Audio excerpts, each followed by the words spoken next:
हरे कृष्णा। तीसरा इसका 31वां अध्याय जीव की गति। श्लोक नंबर 20 से हम कंटिन्यू करेंगे। अतः हे प्रभु, यद्यपि मैं अत्यंत भयावह परिस्थिति में रह रहा हूँ, किंतु मैं अपनी माँ के गर्भ से बाहर आकर भौतिक जीवन के अंधकूप में गिरना नहीं चाहता। देव माया नामक आपकी बहिरंग शक्ति तुरंत नवजात शिशु को पकड़ लेती है और उसके बाद तुरंत ही वह झूठा स्वरूप ज्ञान प्रारंभ हो जाता है, जो निरंतर जन्म मृत्यु के चक्र का शुभारंभ है। तात्पर्य: जब तक शिशु अपनी माता के गर्भ में रहता है तो उसका जीवन अत्यंत संकटपूर्ण तथा भयावह रहता है, किंतु इसका लाभ यह होता है कि वह भगवान के साथ अपने संबंध की शुद्ध चेतना जागृत कर लेता है और अपने उद्धार के लिए प्रार्थना करता है। किंतु उधर के बाहर आते ही जब शिशु का जन्म होता है तो माया इतनी प्रबल होती है कि उसे तुरंत घेर कर इस शरीर को स्व मनवाया जाता है। माया का अर्थ है जो नहीं है, अर्थात ब्रह्म। भौतिक जगत में हर व्यक्ति अपने को अपना शरीर करके पहचानता है। यह मिथ्या अहंकार की चेतना की मैं यह शरीर हूँ शिष्य के गर्भ के बाहर निकलते ही उत्पन्न हो जाती है। माता तथा संबंधी शिशु की प्रतीक्षा करते हैं। जो ही वह पैदा होता है तो माँ उसे दूध पिलाती है और सभी उसकी देखरेख करते हैं। जीव तुरंत अपनी स्थिति भूल जाता है और शारीरिक संबंध में उलझ जाता है। सारा संसार देहात्म बुद्धि का बंधन है। वास्तविक ज्ञान का अर्थ इस चेतना को विकसित करना है कि मैं यह शरीर नहीं हूँ, मैं आत्मा हूँ, परमेश्वर का अंश हूँ। वास्तविक ज्ञान में त्याग अथवा इस शरीर में स्व रूप में न स्वीकार करना है। मनुष्य जन्म लेते ही माया के प्रभाव से सब कुछ भूल जाता है। अतः शिशु प्रार्थना करता है कि बाहर निकलने की अपेक्षा घर में रहना ही श्रेष्ठ है। कहा जाता है कि यह सोच के सुखदेव गोस्वामी अपनी माता के गर्भ में 16 वर्षों तक रहे, क्योंकि वे मिथ्या देह बोध के बंधन में फंसना नहीं चाहते थे। अपनी माता के घर में ऐसा ज्ञान का अनुशीलन करके 16 वर्ष बाद वे घर से बाहर आए और तुरंत ही उन्होंने घर छोड़ दिया, जिससे माया के वशीभूत न हो। भगवद गीता में माया का प्रभाव को दुर्लभ कहा गया है, किंतु यह दुर्लभ माया एकमात्र कृष्ण भावना मत में ही पराजित हो सकती है। इसकी भी पुष्टि भगवद गीता में हुई है। मामेव ये प्रपद्यन्ते माया मेताम तरंती थे। जो भी कृष्ण के चरण कमलों की शरण ग्रहण करता है वह इस झूठे जीवन बोध से बाहर निकल सकता है। केवल माया के प्रभाव से मनुष्य कृष्ण के साथ अपने संबंध को भूल जाता है और अपने को शरीर तथा गौण अव्यय अर्थात पत्नी, संतान, समाज, मित्रता, प्यार आदि समझने लगता है। इस प्रकार वह माया का शिकार हो जाता है और उसका निरंतर जन्म तथा मृत्यु का भौतिकवादी जीवन और भी कठिन बन जाता है। श्लोक नंबर 21।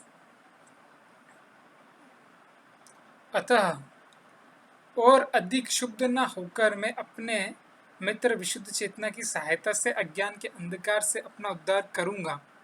केवल भगवान विष्णु के चरण कमलों को अपने मन में धारण करके मैं बारंबार जन्म तथा मृत्यु के लिए अनेक माताओं के गर्भ में प्रविष्ट करने से बच सकूंगा।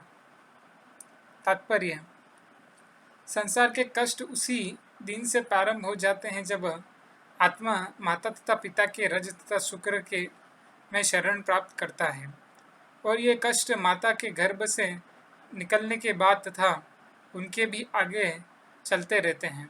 हम नहीं जानते कि इन दुखों का अंत कहाँ है, किंतु इसका अंत शरीर बदलने से नहीं होता। यह शरीर परिवर्तन प्रतिक्षण चल रहा है, किंतु इसका अर्थ यह नहीं कि हम गर्भावस्था की तुलना में उन्नति करके सुखी स्थिति को प्राप्त कर रहे हैं। अतः सबसे अच्छा ये कि कृष्ण भावना मत का विकास किया जाए। यहाँ पर उपसादित विष्णुपाद कहा गया है कि जिसका अर्थ है कृष्ण भक्ति की अनुभूति। जो बुद्धिमान है और कृष्ण भक्ति उत्पन्न कर सकता है वह इस जीवन में सफल होता है, क्योंकि वह केवल कृष्ण भक्ति करने से ही जन्म तथा मृत्यु के चक्कर से बच जाएगा। शिशु प्रार्थना करता है कि अंधकार के गर्भ में रहकर निरंतर कृष्ण भक्ति में तल्लीन रहना बाहर निकलकर पुनः माया के चंगुल में पड़ने से शेषकर है। यह माया के गर्भ के भीतर और बाहर समान रूप से कार्य करती है, किंतु चतुराई इसमें है कि कृष्ण भक्ति की जाए जिससे उसका प्रभाव उतना बुरा न पड़े। भगवत गीता में कहा गया है कि मनुष्य की बुद्धि उसका मित्र और साथ ही शत्रु भी है। यहाँ पर इसी भाव की पुनरावृत्ति हुई है। शुद्रात्मनेव मित्रवतम बुद्धि। कृष्ण की सेवा में तथा कृष्ण की पूर्ण चेतना में बुद्धि की तल्लीनता ही आत्म साक्षात्कार तथा मुक्ति का मार्ग है। व्रता ही शुद्ध हुए बिना यदि हम हरे कृष्ण कृष्ण कृष्ण हरे हरे, हरे राम राम राम हरे हरे का निरंतर जप करते हुए कृष्ण भक्ति की विधि ग्रहण करें तो जन्म मृत्यु के चक्र को सदा के लिए रोका जा सकता है। यहाँ यह प्रश्न उठाया जा सकता है कि कृष्ण भक्ति संपन्न करने के लिए आवश्यक सामग्री के अभाव में शिशु माता के गर्भ में कृष्ण भक्ति किस प्रकार कर सकता है। भगवान विष्णु की पूजा के लिए किसी सामग्री की आवश्यकता नहीं होती। शिशु माता के गर्भ में रहना चाहता है और साथ ही माया के चंगुल से भी मुक्त होना चाहता है। कृष्ण भक्ति के अनुशीलन के लिए किसी प्रकार की भौतिक व्यवस्था की आवश्यकता नहीं है। कोई कहीं भी कभी भी कृष्ण भक्ति का अनुशीलन कर सकता है, बशर्ते वह कृष्ण का निरंतर चिंतन करें। हरे कृष्ण कृष्ण कृष्ण हरे हरे, हरे राम राम राम हरे हरे। महामंत्र का जप माता के गर्भ में भी किया जा सकता है, सोते जागते काम करते हैं, यहाँ तक कि माता के गर्भ में या उसके बाहर भी जप किया जा सकता है। शिशु की प्रार्थना का सारांश है, मुझे इसी अवस्था में रहने दें, भले ही मैं दुखद स्थिति में हूँ, किंतु बाहर जाकर माया के चंगुल में पड़ने से यह श्रेष्ठकर है। श्लोक नंबर 22।